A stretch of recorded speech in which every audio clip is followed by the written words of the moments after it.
کہ میرے بس میں اگر ہوتا نا میں اس بار فروری میں 14 فروری کو میں 100 بچوں کی شادی کرواتا. اگر میرے بس میں ہوتا میں یہ 100 بچوں کی شادی کروا کے نا میں اس پیغام کو پروموٹ کرتا کہ یار کم از کم نا آج 14 فروری کو نہیں ہر دن والدین کو چاہیے کہ جب بچہ جوان ہو جائے, بیٹی جوان ہو جائے نا, والدین کو تو سکون کی نیند نہیں آنی چاہیے. وہ ہر رات قرب میں گزارتا ہے, ہر رات ہر لمحہ وہ جہنم کے کنارے پہ گزار رہا ہوتا ہے. اسے موقع مل جائے بھوکے کو, بس وہ درندے کی طرح وہ کوئی بھی ایسا نہیں. کیا کر لیں گے آپ؟ جتنی آپ پابندیاں کھڑی کرتی ہیں آپ نے دیکھا ہوگا وہ پابندیاں اصل میں بغاوت پہ انسان کو اکساتی ہیں کہ یار مجھے ایک چیز مہیا بھی نہیں کی جا رہی اور کہا جا رہا ہے تم نگاہیں جھکا لو, کہا جا رہا ہے تم اپنے موبائل تنہائی کا غلط استعمال نہ کرو. یار مجھے وہ چیز تو دیں جس کی مجھے اشد ضرورت ہے. تو میں یہ سمجھتا ہوں کہ شادی نکاح کو مشکل کرنے والے والدین, وہ چاہے حاجی ہیں چاہے کوئی بھی ہے, وہ زنا کو پروموٹ کر رہے ہیں. اتنے میں پریشان ہوں کہ ہماری یونیورسٹی, ہمارے تعلیمی ادارے وہ طوائف کے کوٹھے بن چکے ہیں. یہ حال ہی میں کچھ کالج یونیورسٹیز کے پروگرام سامنے ہمارے نظر میں آئے ہیں, وہ نیشنل کا, وہ اسپیڈ کا, فلاں فلاں. دکھ کی بات ہے, وہ تعلیمی ادارہ تو نہیں ہوا نا, پھر وہ طوائف خانہ نہیں ہوا سر, وہ کہ جہاں پہ کوئی تہذیب نہیں, کوئی تمدن نہیں, کوئی حیا. میرا خیال میں اس کو طوائف کہنا سے, طوائف خانہ کہنے سے بہتر یہ نہیں ہے کہ ہم اس ٹیچر کو پروموٹ نہ کریں, اس کے خلاف کوئی ایکشن لیں, اس کے خلاف کوئی مہم چلائی جائے. یہ کام ریاست کا ہے. ہم صرف یہ کر سکتے ہیں کہ ہم والدین سے کہہ سکتے ہیں دیکھیے آپ کی بیٹی کچھ درندوں کی نگاہوں کا مرکز بن چکی ہے, اسے اٹھا کے کسی ایک محافظ کے سپرد کر دیں اور ٹائم پہ کر دیں.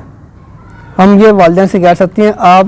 ہم اکثر آپ میرے ساتھ جاتے ہیں یونیورسٹی ایگریکلچر میں, وہاں کچھ بچے ہمیں ملتی ہیں, وہ یہ باقاعدہ کہتی ہیں ہم اپنے والدین کی منتیں کرتے ہیں ہمارا نکاح کرتے ہیں, نہیں کرتے پتہ ہم پھر کیا کریں. لیکن اب ہم سمجھتے ہیں کہ نگاہیں جھکانا, حجاب کرنا, نمازیں پڑھنا, ساری عبادات کرنا, اس کے باوجود جو اللہ رب العزت نے انسان کے اندر ایک فطرت رکھی نا, وہ فطرت سے انکار نہیں ہو سکتا. آپ کی جو حجاب ہے وہ ناقص ہے, آپ کی عبادات ناقص ہے جب تک آپ اپنے ایمان کی تکمیل نہیں کر لیتے نکاح کے ساتھ. وہ کہتی ہے کہ بھوک تہذیب کے آداب بڑھا دیتی ہے. بندہ بھوکا ہے نا, اسے زبردستی کروا لیں. جس کا اگر نکاح ہوتا ہے تو کیا اس کے نکاح کے بعد اس کے لیے ضروری نہیں ہے کہ وہ نظریں نیچے جھکا کے رکھے؟ بعد میں بھی ضروری ہے, اس کے لیے اتنا ہی ضروری ہے جتنا اس کے لیے پہلے ضروری ہے.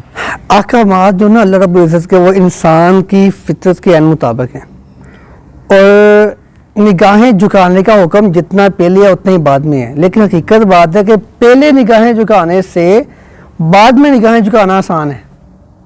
جب انسان کے پاس بھوک ہے یار, وہ دیکھتا ہے وہ بندہ برگر کھا رہا ہے, وہ پیزا کھا رہا ہے, اس کے پاس بڑے کمال کے وہ کباب ہیں, اور میرے پاس کچھ بھی نہیں ہے, اور مجھے خوشبو آ رہی ہے کہ یار فلاں بندہ بیوی لے کے جا رہا ہے, میں بھوکا ہوں.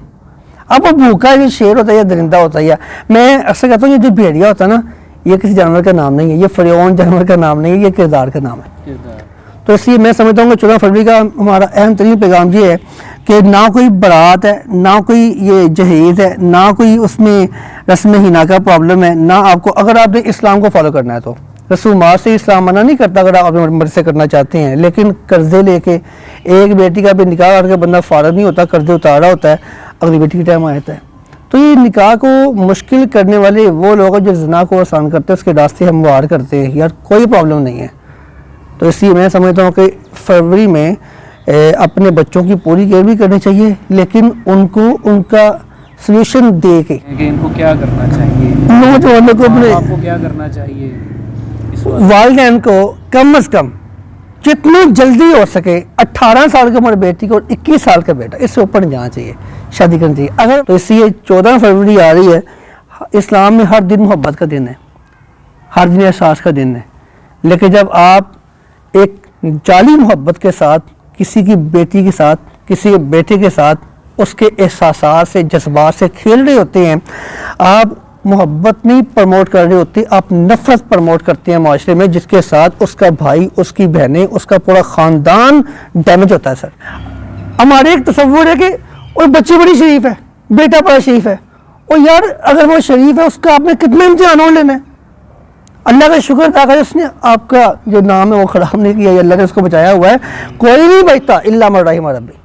انسان کا جو نفس ہے نا وہ ہر وقت اس کو برائی کی طرف آمادہ کر, چلو یار کون سا کوئی دیکھ رہا ہے, اور یار چیٹنگ کرنی. اور میں یہ سمجھتا ہوں فیس بک پہ کسی لڑکی کا اپنی تصویر لگانا اس لیے کہ لوگ مجھے تعریف کریں، اور کسی لڑکی کا اس کو لائک کرنا اور اس کے اوپر کومنٹ کرنا ماشاءاللہ بہت پیاری لگ رہی، یہ زنا ہے، آنکھوں کا، ہاتھوں کا، یہ وہ زنا ہے جو موقع ملنے پہ انسان فوری اس طرف نکل جاتا ہے۔